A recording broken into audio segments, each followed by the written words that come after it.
Yo quiero comenzar esta mañana, con una pregunta, y la pregunta es muy sencilla. ¿Te has sentido alguna vez atrapado? ¿Te has sentido alguna vez atrapada? ¿Has estado en alguna situación en la que te has encontrado atrapado o atrapada? A nadie le gusta estar atrapado. No es agradable para nada estar atrapado físicamente.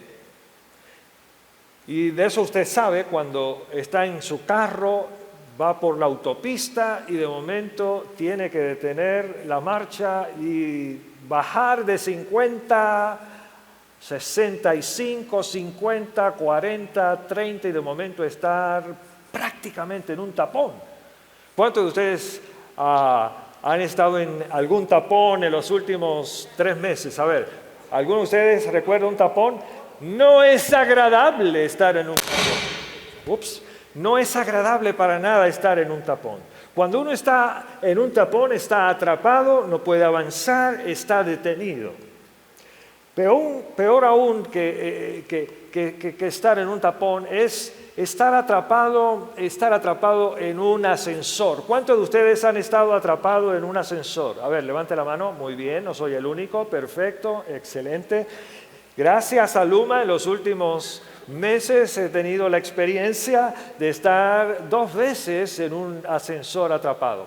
Y la última vez fue interesante. Toqué para que me fueran a rescatar y cuando abrió finalmente la puerta, al otro lado estaba mi esposa, estaba esperándome. Pero cuando uno está atrapado físicamente, uno está detenido, no puede avanzar, está detenido y es una experiencia desagradable. Pero es peor estar atrapado mentalmente.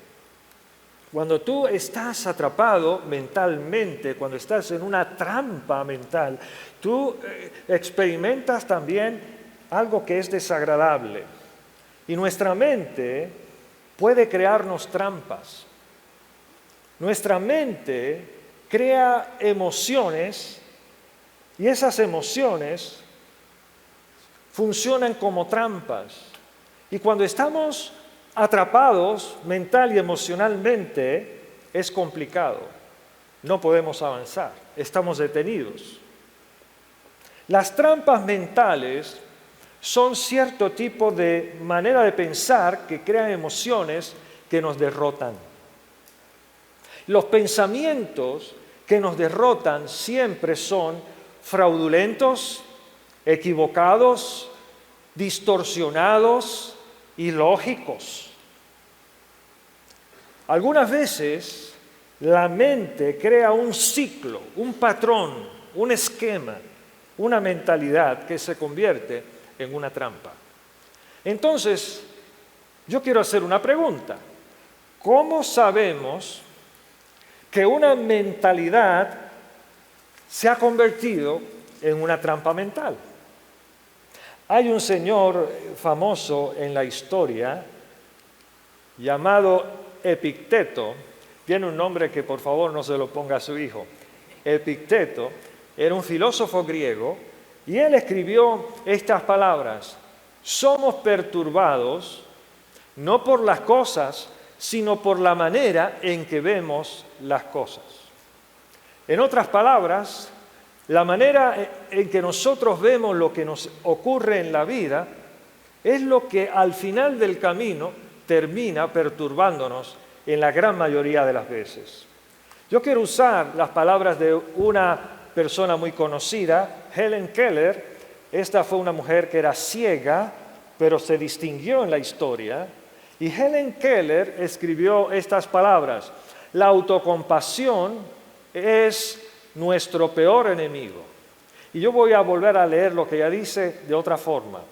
Vernos como víctimas es nuestro peor enemigo, y si cedemos a vernos como víctimas, a la autocompasión, nunca podremos hacer nada sabio en este mundo.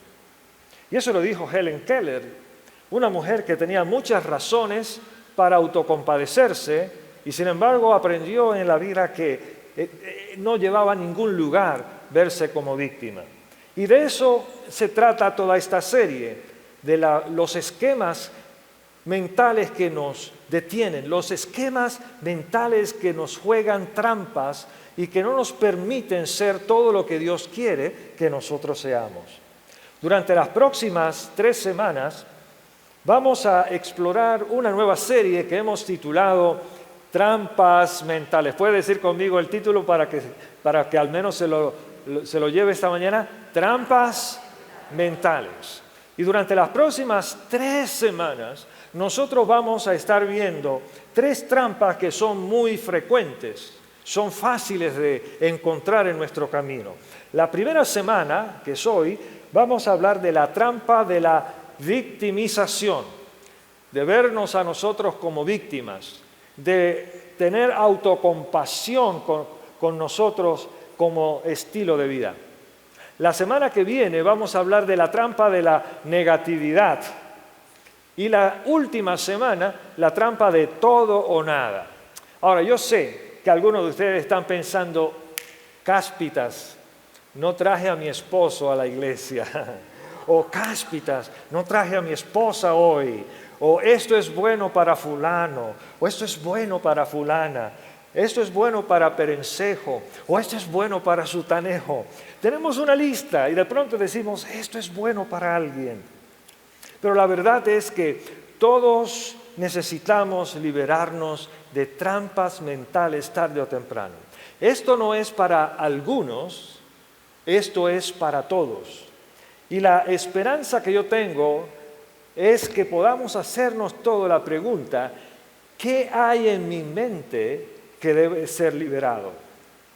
¿Qué hay en mi mente que debe ser liberado?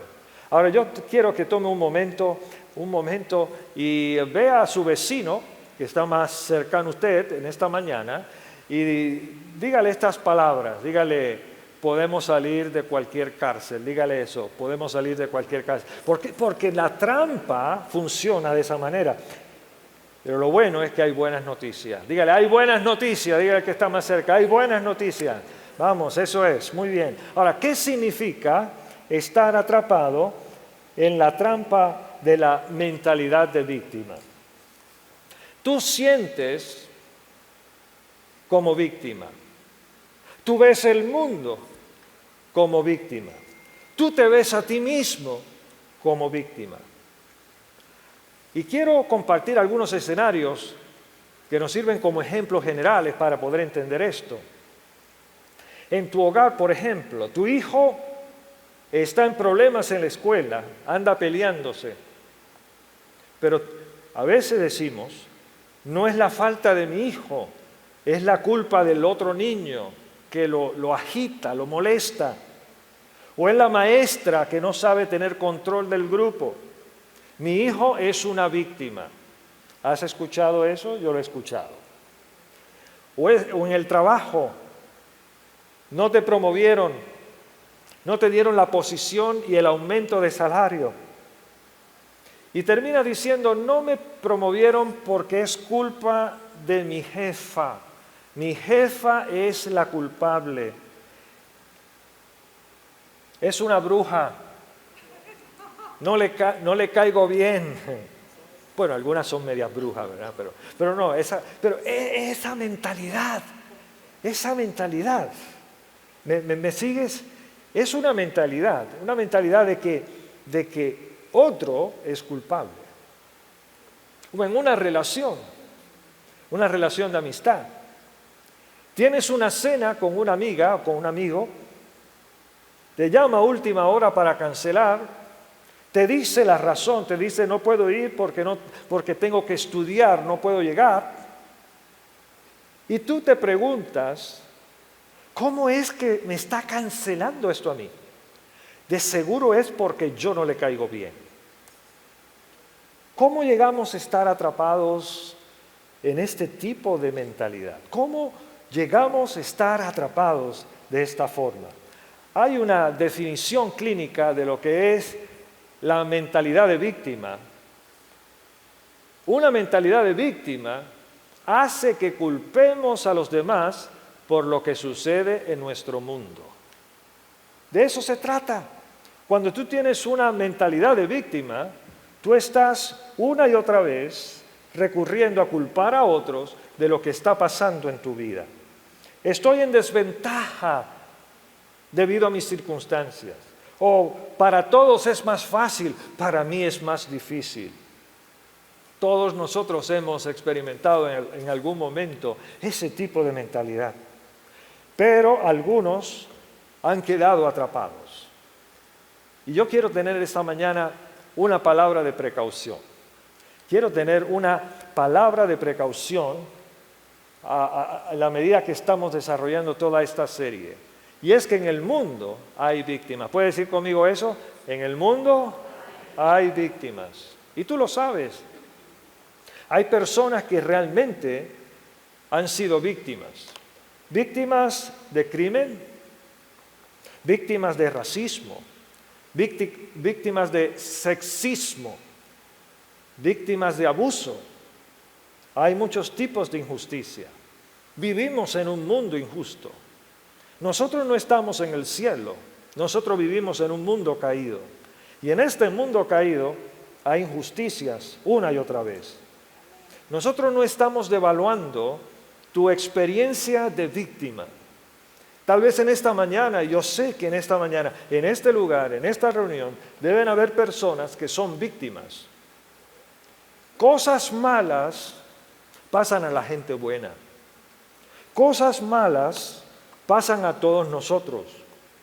La vida no es un jardín de rosas. De hecho, Jesús dijo, en el mundo van a tener aflicción. Así que Jesús no niega la realidad de lo que estamos diciendo, la realidad de la injusticia, la realidad del abuso, la realidad de los problemas que llevan muchas veces nos llevan a sentirnos como víctimas. Vivimos en un mundo injusto.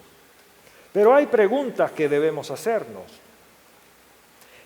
¿Es esa mentalidad de víctima buena para mí?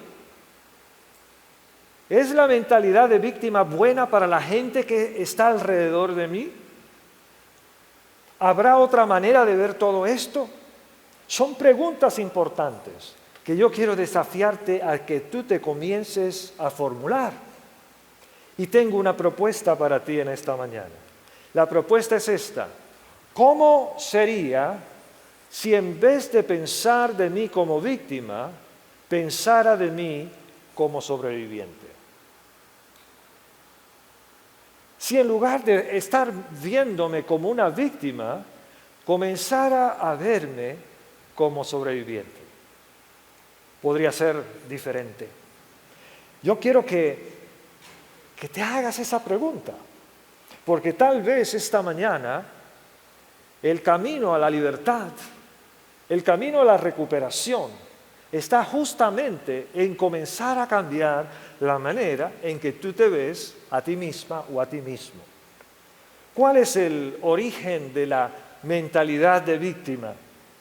Tal vez hay personas que tienen un temperamento que se inclina más a verse de esa manera, pero en la realidad, al final del camino, esto viene del hogar, viene de la casa, viene de tu origen, de una autocompasión reforzada. ¿Te acuerdas? A lo mejor en la casa decían, es la falta del coach, esa es falta de la principal, eso es falta del maestro, esa es una falta de tu jefe.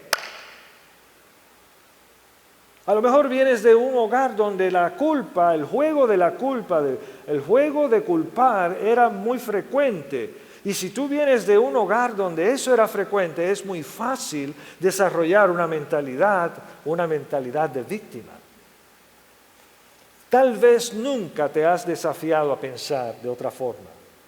¿Hay una manera mejor de pensar para todo esto? Esa puede ser la pregunta en esta mañana. La mentalidad de víctima es algo que nos detiene, que se convierte en un problema para avanzar. Quiero que vayas conmigo un momento a la Biblia para que veas a uno de los personajes más famosos de la historia bíblica.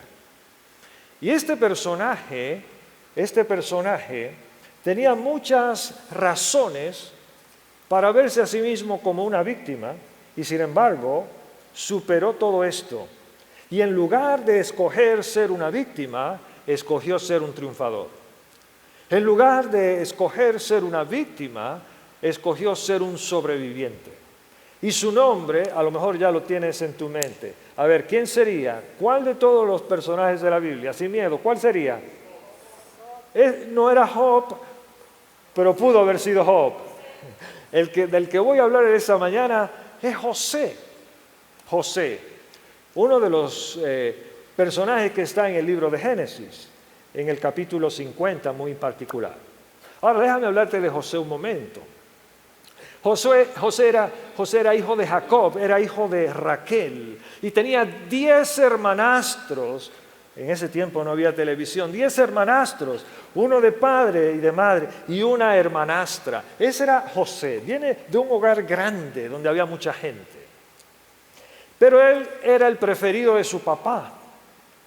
Hay papás que muestran preferencia y en el caso de José esa era la situación. Jacob tenía preferencia con José y le decía, tú eres el mejor de tus hermanos. No haga eso, por favor. Pero él le decía de esa forma, tú eres el mejor de tus hermanos. Y José hacía gala de esos conocimientos que él tenía y siempre andaba ganándole a sus hermanos. ¿Y sus hermanos, qué tú crees? ¿Qué pasaba con los hermanos de José? Con José. Lo odiaban. Algunos de ustedes, sean sinceros, algunos de ustedes tienen algunos asuntos que resolver con algún hermano en su casa. Usted sabe de lo que estoy hablando. Este José se había convertido en el odioso, porque era el preferido, porque se salía siempre con la suya. Y yo quiero que usted empiece a ubicar a José, a entender a José. Esa era la circunstancia en la que él estaba. Pero es interesante que cuando nosotros empezamos a estudiar la vida de José, vemos que él pasó por una serie de tragedias. José fue vendido como esclavo por sus hermanos. José fue uno de esos primeros vendidos como esclavos a otros para sacar ventaja en tráfico humano. Sus hermanos lo vendieron. Pero no solamente vendieron a José, lo que dejaría de seguro en cualquier persona un dolor muy grande que su familia llegue a venderte. Eso debe ser terrible. Pero José no solamente fue vendido como esclavo, sino que cuando llega a Egipto, ya tú sabes la historia, ¿qué pasó en Egipto? Fue a vivir a la casa de Potifar y la esposa de Potifar dijo, wow, qué muchacho más elegante, más bonito. En puertorriqueño le tiró los caballos.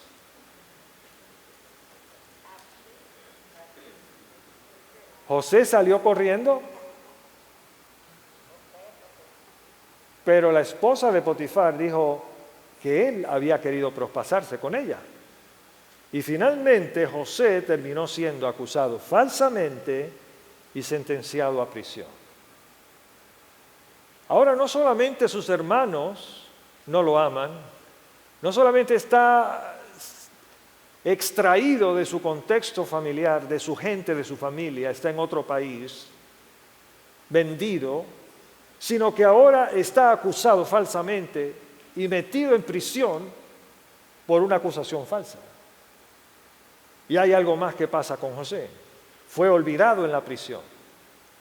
Porque estando en la prisión, el ayudante del faraón, el que probaba toda la comida, lo mandaron a la prisión y estando en la prisión empezó a decir que había tenido un sueño y que nadie lo podía resolver.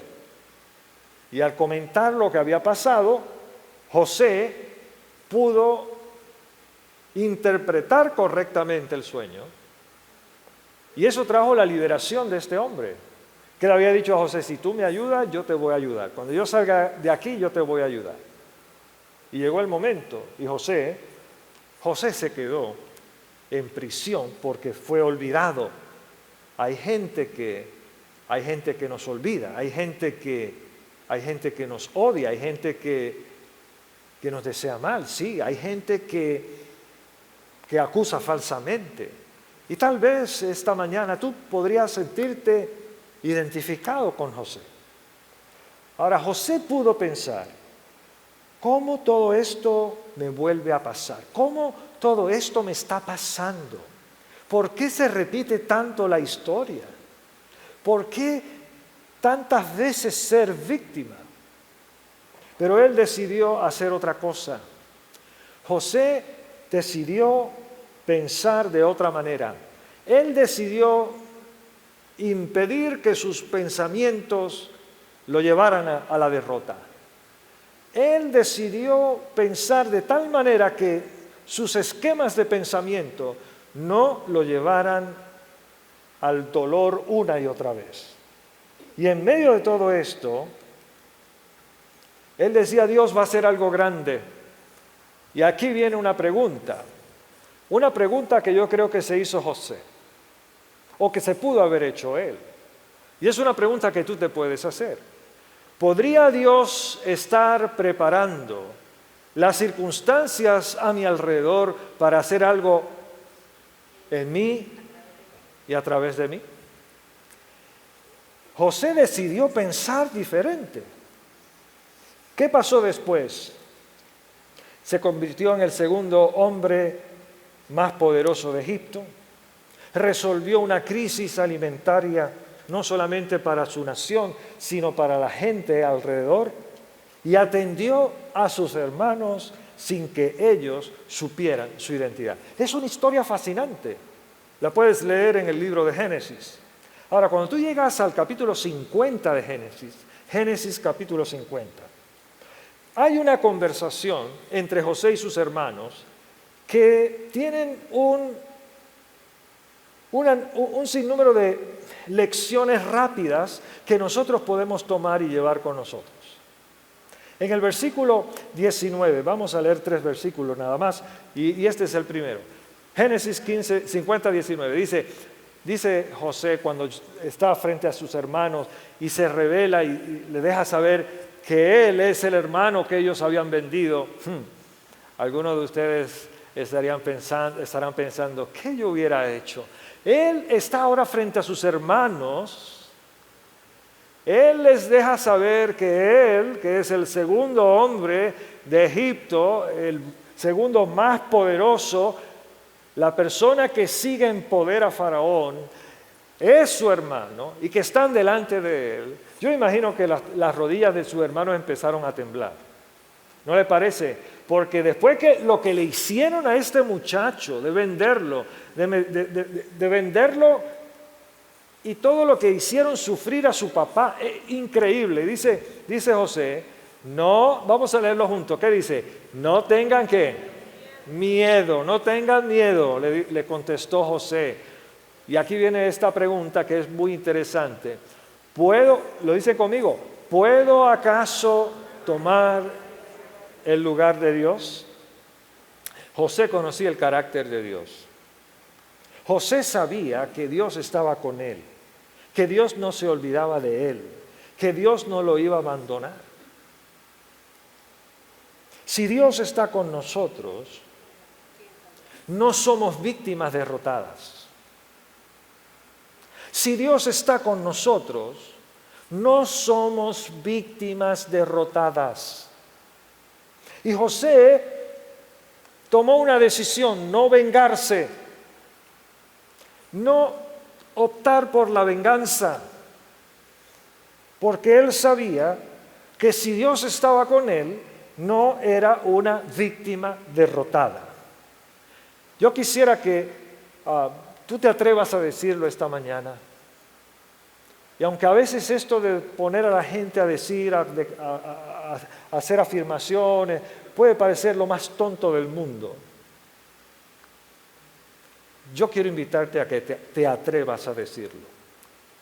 Si Dios está conmigo, yo no soy una víctima derrotada. ¿Lo puedes decir?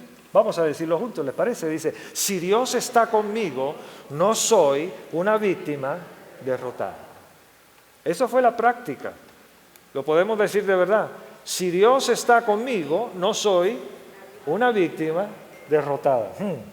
Ahora el versículo 20, en el versículo 20 él dice, es verdad que ustedes pensaron hacerme mal, pero lo leemos juntos, pero, este pero es importante, pero, ¿qué dice aquí? Dios transformó ese mal, podemos decirlo juntos, dice, Dios transformó ese mal en bien, ¿para qué? Para lograr lo que hoy estamos viendo. Salvar la vida de mucha gente. Mira cómo piensa este hombre. Hay gente que hace mal. En el mundo tú vas a tener 3 tipos de personas. La gente que te ama,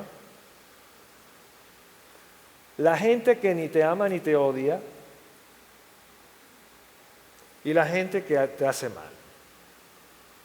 No todo el mundo te hace mal. No todo el mundo está en tu contra.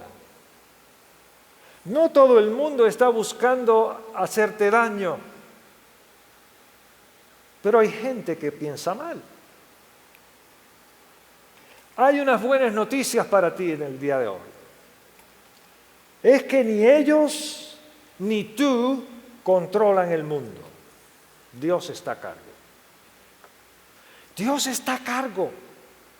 Está en control de tus circunstancias. Está a cargo. Y Él prepara las circunstancias a mi alrededor para hacer algo en mí y a través de mí. Entonces, puede que mucha gente piense de ti mal, o puede que mucha gente haya intentado hacerte daño, o puede que en tu historial hayan experiencias traumáticas, difíciles y dolorosas. Y tú puedes ser una víctima, pero puedes escoger ser sobreviviente. Porque Dios está activo haciendo algo en tus circunstancias para hacer bien a tu vida y hacer bien a través de tu vida. ¿Por qué no verte mejor como un sobreviviente que una víctima? El último versículo es el versículo 21. Dice, así que no tengan, ¿qué? Les dijo, no tengan miedo. No tengan miedo. Este es un hombre que está liberado, que tiene una forma de pensar que no está atada, a la venganza, que no está atada a verse como víctima. Es una persona que puede pensar diferente. Dice, así que no tengan miedo, y añade algo más, yo cuidaré de ustedes y de sus hijos. No estamos en control de todo. Tú no estás en control de todo, pero tú puedes estar en control de tus actitudes. Tú puedes comenzar a tomar control de tus actitudes. Pero para superar tus actitudes, que a lo mejor te detienen, deja de intentar controlar lo que no puedes para que puedas controlar lo que sí puedes.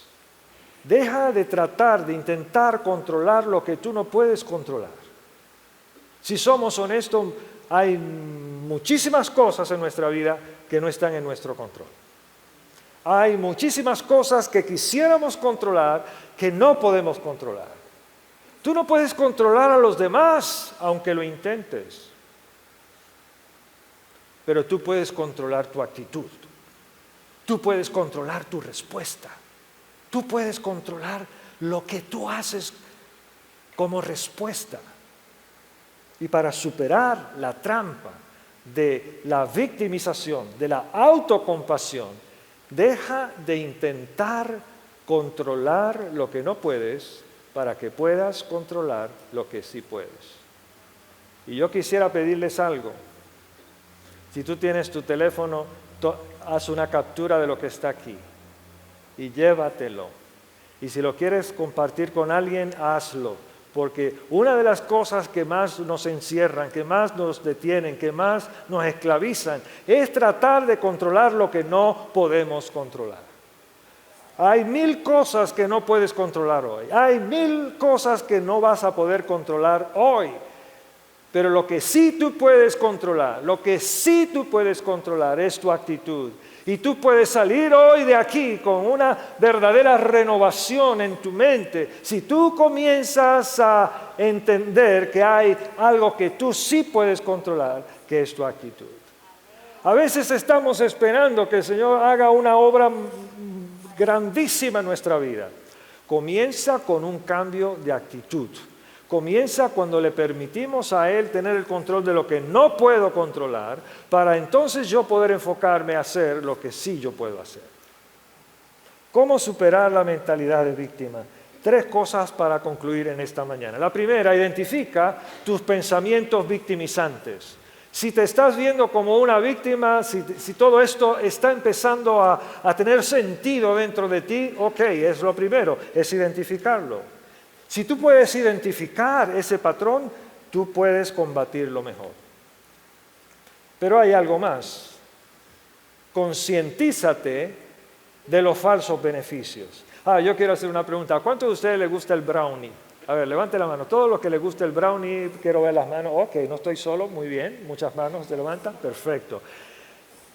¿Sabe una cosa? Si yo me bajo de aquí, le pregunto a todos los diabéticos que puedan haber aquí, si les gusta el brownie, muchos van a decir, es que me encanta. O a lo mejor no es el brownie, a lo mejor es otra cosa. A lo mejor es una barrita de chocolate y tú dices, ay, qué delicioso es el chocolate.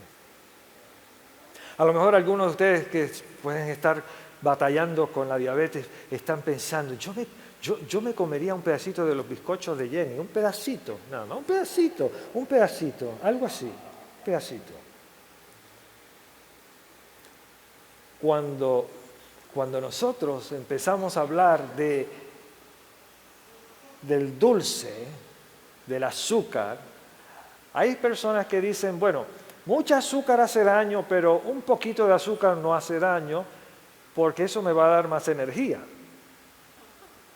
Lo que pasa es que lo dicen a las 8 de la mañana, a las 9 de la mañana, a las 10 de la mañana, a las 11 de la mañana, y después otra vez a las 2 porque el almuerzo,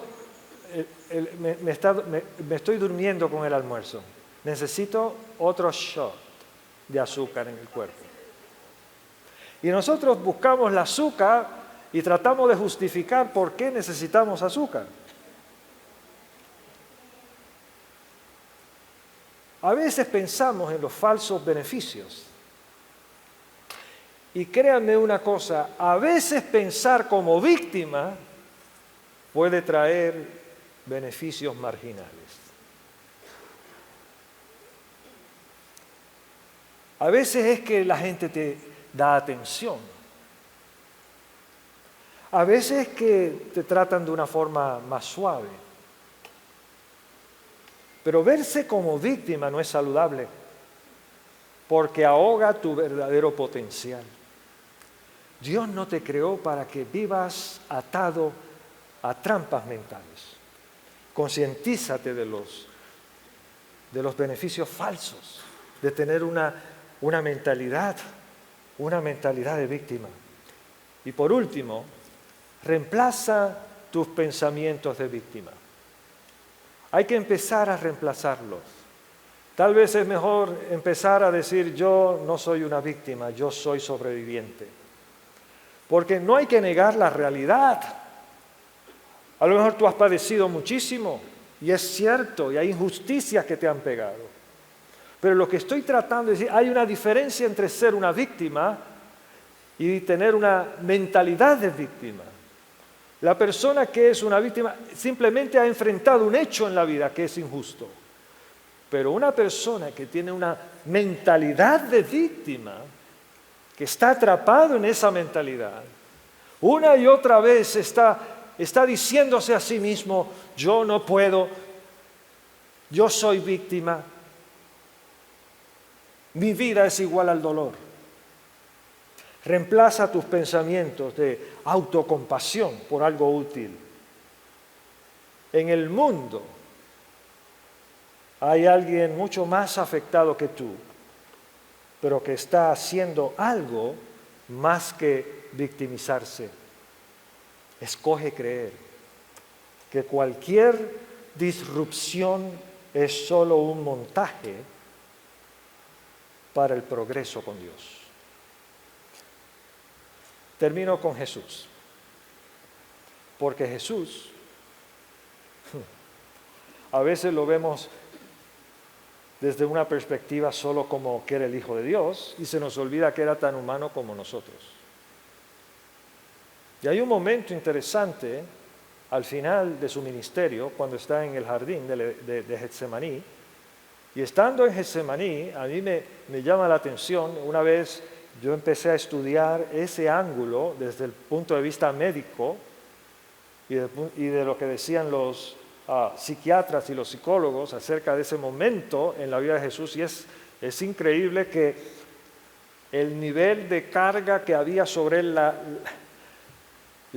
el nivel de ansiedad en la vida de Jesús, el nivel de estrés que él estaba experimentando era tan y tan y tan agudo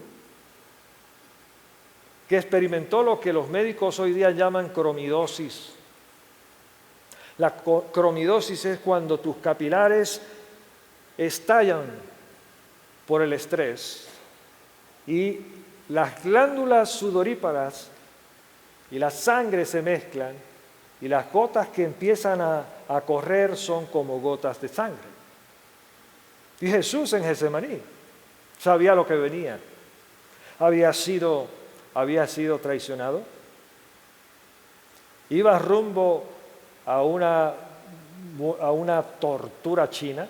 Yo no sé por qué dicen China, pero una tortura. Jesús estaba camino a una experiencia traumática y él lo sabía. Y cuando Jesús está ante su Padre Celestial, dice, no se haga mi voluntad sino la tuya. Y él se enfocó en cumplir lo que tenía que hacer. Pablo dice en Filipenses capítulo 2 que nosotros tenemos que tener la misma mentalidad de Jesús. La misma mentalidad de Jesús. Esa mentalidad que permite ver que más allá del dolor, más allá del momento, más allá de una circunstancia, está Dios llevando a cabo un plan que es maestro, un plan excelente, un plan donde Él está en control. Si Dios está con nosotros, ¿quién contra nosotros? Por eso podemos ser libres de nuestras trampas, libres de esa trampa de la victimización. Podemos ser libres. Podemos comenzar a vivir como sobrevivientes con un sentido de victoria, sabiendo que Dios está al control y que a los que aman a Dios, Él de alguna forma que no podemos explicar, le da la vuelta a la página en algún momento. Y tal vez tú dices, quisiera que el momento fuera ya. Dios tiene un momento preciso para cada cosa. Y sabe que tú estás sufriendo, sabe que tú estás pasando un momento difícil. Y a lo mejor tú que estás aquí en esta mañana, estás viviendo en carne propia lo que es ser víctima de una injusticia. Pero yo quiero animarte a pensar como lo hizo José Y en vez de pensar como víctima, ¿qué tal si comienzas a pensar como un sobreviviente, sabiendo que estás en las mejores manos? En las manos del que hace posible lo que nosotros no podemos hacer posible, del que le da la vuelta a la página cuando no la podemos dar nosotros, del que tiene el mayor interés en que nuestra vida pueda reflejar su plan, que es bueno, que es agradable y que es perfecto. Señor, en esta mañana sabemos que hay gente en este lugar que puede estar luchando con injusticias muy grandes. No queremos devaluar su dolor. No queremos minimizar lo que está pasando en sus vidas.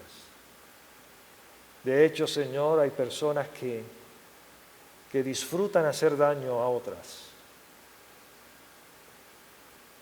Pero, Señor, tú nos invitas a confiar en ti. Tú no pagas al final de cada día, pero al final, Señor, siempre pagas. Porque tú llevas el score, tú llevas la puntuación. Y tú, Señor, estás al control de lo que nosotros no podemos controlar. Señor, en esta mañana yo te pido que tú liberes emocionalmente al que pueda estar tan cargado o cargada emocionalmente por su dolor, por el abuso o por la injusticia. Y queremos ver a la gente bien, queremos ver a la gente fuera del abuso, queremos ver a la gente fuera de la injusticia. Pero, Señor, hay cosas que no podemos controlar, hay cosas que tú sí puedes controlar y hay cosas que nosotros sí podemos controlar. Ayúdanos a cambiar esa mentalidad de víctima por una mentalidad de triunfador, por una mentalidad de un sobreviviente que triunfa, que echa adelante, que se puede poner de pie, que puede caminar adelante. Espíritu Santo, sabemos que hay una dimensión dentro de nosotros que solo tú puedes tocar, que no hay palabras, que no hay terapia, que no hay nadie que pueda llegar a donde tú puedes llegar. Esta mañana, Señor, oramos en este lugar por la gente que pueda estar padeciendo y que sus esquemas de pensamiento están tan y tan amarrados en su mente, que necesita una acción de tu Espíritu que le ayude, Señor, a liberarse de pensamientos ilógicos o pensamientos que no son correctos o pensamientos que no son verdaderos. Señor, ayúdanos a ser libres desde adentro hacia afuera, libres en nuestra manera de pensar, libres en nuestra manera de sentir, libres en nuestra manera de actuar. Espíritu Santo trae vida a la mente, al corazón, trae vida nueva, nuevas oportunidades. Señor, que haya gozo en lugar de tristeza en la vida de los que están apocados por la mentalidad de víctima. Señor, tú les amas profundamente y tú abrazas al que ha sido abusado, al que ha sido maltratado. Señor, en esta mañana oramos por cada uno de los que puedan haber experimentado maltrato o abuso emocional o físico de algún tipo en sus vidas. Señor, que la mente sea sanada, que el corazón sea levantado, que sus vidas sean restauradas y que esta iglesia pueda ser una iglesia que ame a la gente que haya sufrido injusticia y que podamos pararnos de pie, Señor, para defender a aquellos que padecen injusticia. Y bendice, Señor, a los abogados en esta iglesia, a la gente que va a postular a la corte, a la gente que defiende a otros. Y úsale, Señor, como embajadores de tu reino en ese lugar, para que la gente que son maltratadas puedan ser personas cuya dignidad sea respetada. Señor, sácanos de nuestras trampas mentales. Libértanos de las trampas mentales, Señor. Libértanos de las trampas que puede jugar nuestra propia mente, para que seamos sanos, para que nuestra mente esté sana, para que podamos, Señor, vivir la vida al máximo con toda libertad. Gracias en el nombre de Jesús. Gracias en el nombre de Jesús. Amén y amén.